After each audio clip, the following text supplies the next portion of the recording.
یہ سب دیکھ کر بلال کا حسد اور بڑھ گیا۔ اب اس نے سب سے خطرناک منصوبہ بنایا۔ وہ شہر کے قاضی کے پاس گیا اور جھوٹا الزام لگا دیا کہ سلیم نے اس کے ساتھ خیانت کی ہے اور اس کی رقم ہڑپ کر لی ہے۔ قاضی یوسف ایک عادل انسان تھا، اس نے فوراً سلیم کو طلب کیا۔ عدالت میں سلیم پورے سکون سے کھڑا تھا، اس کے چہرے پر نہ خوف تھا نہ گھبراہٹ۔ قاضی نے الزام سنا اور سلیم سے پوچھا کہ وہ کیا کہتا ہے۔ سلیم نے نرمی سے جواب دیا کہ وہ اس شخص کو نہیں جانتا، مگر اگر اس کا دل یہ کہتا ہے کہ اس نے اس کا حق مارا ہے تو وہ فیصلہ قبول کرنے کو تیار ہے۔ یہ جواب سن کر عدالت میں موجود لوگ حیران رہ گئے۔ بلال نے جعلی دستاویز پیش کی جس پر اس نے سلیم کے فرضی دستخط بنائے تھے۔ قاضی نے کاغذ دیکھا اور سلیم کی طرف متوجہ ہوا۔ سلیم نے کہا کہ یہ اس کے دستخط نہیں لگتے، مگر اس کے باوجود وہ جھگڑا نہیں چاہتا۔ اس کا یہ رویہ بلال کے دل پر ہتھوڑے کی طرح لگا۔ اسی لمحے نعیم عدالت میں داخل ہوا۔ اس نے قاضی کو بتایا کہ اس نے خود بلال کو سلیم کے خلاف سازش کرتے سنا تھا۔ قاضی نے بلال سے سختی سے پوچھا تو وہ ٹوٹ گیا۔ اس نے سب کے سامنے اعتراف کر لیا کہ حسد نے اسے اندھا کر دیا تھا۔ بلال سلیم کے قدموں میں گر پڑا اور معافی مانگنے لگا۔ عدالت خاموش تھی، سب کی نظریں سلیم پر تھیں کہ وہ کیا فیصلہ کرتا ہے۔ سلیم نے بلال کو اٹھایا، گلے لگایا اور کہا کہ میں نے تمہیں اللہ کے لیے معاف کیا۔ یہ سن کر بلال رو پڑا۔ اس نے وعدہ کیا کہ وہ آئندہ سیدھے راستے پر چلے گا۔ قاضی یوسف نے سلیم کی طرف دیکھ کر کہا کہ تم نے ثابت کر دیا کہ اصل طاقت معاف کرنے میں ہے۔ عدالت برخاست ہوئی، مگر سلیم کے لیے ایک نیا آغاز تھا۔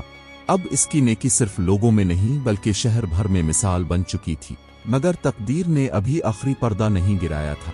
سلیم کو ابھی ایک ایسا راز جاننا تھا جو اس کی پوری زندگی کے واقعات کو ایک ہی دھاگے میں پرو دینے والا تھا۔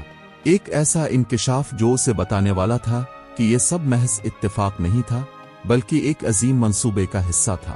کچھ دن عدالت کے واقعے کے بعد سلیم کی زندگی بظاہر معمول پر آ گئی، مگر اس کے دل میں ایک عجیب سی بے چینی رہنے لگی۔ اسے یوں محسوس ہوتا جیسے کوئی اسے خاموشی سے دیکھ رہا ہو، کوئی ایسا جو اس کے ہر قدم سے واقف ہو۔ ایک رات جب وہ عشاء کے بعد تنہا بیٹھا تھا، دروازے پر ہلکی سی دستک ہوئی۔ سلیم نے دروازہ کھولا تو سامنے ایک ضعیف مگر نورانی چہرے والا شخص کھڑا تھا۔ آنکھوں میں عجیب سی گہرائی تھی، جیسے وقت خود اس کی پلکوں میں ٹھہر گیا ہو۔ اس شخص نے اندر آ کر کہا، میں وہی ہوں جسے تم نے برسوں پہلے راستے میں بیمار حالت میں سہارا دیا تھا۔ سلیم چونک اٹھا، اسے سب یاد آ گیا، وہی زخمی مسافر، وہی رات، وہی پانی اور روٹی۔ ضعیف شخص نے مسکرا کر کہا، تم نے اس وقت جو نیکی کی تھی وہ صرف ایک انسان کی مدد نہیں تھی بلکہ ایک سلسلے کی ابتدا تھی۔ اس نے بتایا کہ وہ دراصل شہر کے حکمران کا قریبی رشتہ دار تھا جو سازش کے باعث قتل ہونے والا تھا، مگر سلیم کی مدد نے اس کی جان بچا لی۔ اسی واقعے نے آگے چل کر نعیم کی مدد، تجارت کی کامیابی اور عدالت میں سلیم کی نجات کی راہ ہموار کی۔ سلیم کی آنکھوں سے آنسو بہنے لگے۔ اس نے کہا، میں نے تو یہ سب اللہ کے لیے کیا تھا۔ ضعیف شخص نے جواب دیا، اور یہی راز ہے، جب نیکی خالص ہو تو اللہ خود اس کے اثرات کو پھیلا دیتا ہے۔ یہ کہہ کر وہ شخص اٹھا اور رخصت ہو گیا، مگر جاتے جاتے ایک بات چھوڑ گیا، اصل نیکی وہ ہوتی ہے جو مرنے کے بعد بھی زندہ رہے۔ ان الفاظ نے سلیم کی زندگی کا رخ بدل دیا۔ اس نے فیصلہ کیا کہ وہ اپنی کمائی کا بڑا حصہ یتیموں اور مسکینوں کے لیے وقف کرے گا۔ اس نے شہر کے کنارے ایک یتیم خانہ قائم کیا جہاں بچوں کو کھانا، تعلیم اور تربیت دی جانے لگی۔ سلیم خود ان بچوں کے ساتھ بیٹھ کر کھانا کھاتا، ان کو پڑھاتا اور اکثر کہتا کہ تم سب میرے بچے ہو۔ وقت گزرتا گیا، سلیم بوڑھا ہو گیا۔ ایک دن وہ یتیم خانے کے صحن میں بیٹھا بچوں کو کھیلتا دیکھ رہا تھا کہ اس کے چہرے پر عجیب سا سکون پھیل گیا۔ اس نے نعیم کو پاس بلایا اور کہا، اگر میں کل نہ رہوں تو اس جگہ کو کبھی بند نہ ہونے دینا، یہ میری اصل کمائی ہے۔ نعیم کی آنکھیں بھر آئیں۔ اسی رات سلیم خاموشی سے اس دنیا سے رخصت ہو گیا۔ نہ کوئی شور، نہ کوئی چیخ و پکار۔ فجر کے وقت خبر پھیلی تو پورا شہر یتیم خانے کے باہر جمع ہو گیا۔ لوگ رو رہے تھے، مگر ان کے چہروں پر شکر بھی تھا۔ قاضی یوسف نے کہا، کچھ لوگ مر کر ختم ہو جاتے ہیں اور کچھ مر کر بھی زندہ رہتے ہیں۔ سلیم دوسرے لوگوں میں سے تھا۔ سلیم کے بعد بھی یتیم خانہ چلتا رہا۔ برسوں بعد وہی بچے بڑے ہو کر استاد، تاجر اور خادم بنے۔ ہر جمعہ کو وہ ایک جملہ دہراتے تھے، یہ سب اس شخص کی نیکی کا نتیجہ ہے جس نے کبھی بدلے کی امید نہیں رکھی۔ کہانی یہی ختم ہوتی ہے، مگر پیغام نہیں، کیونکہ سچی نیکی وہ چراغ ہے جو ایک دل سے دوسرے دل تک روشنی بانٹتا رہتا ہے، حتیٰ کہ اندھیرے بھی اس کے سامنے ہار مان لیتے ہیں۔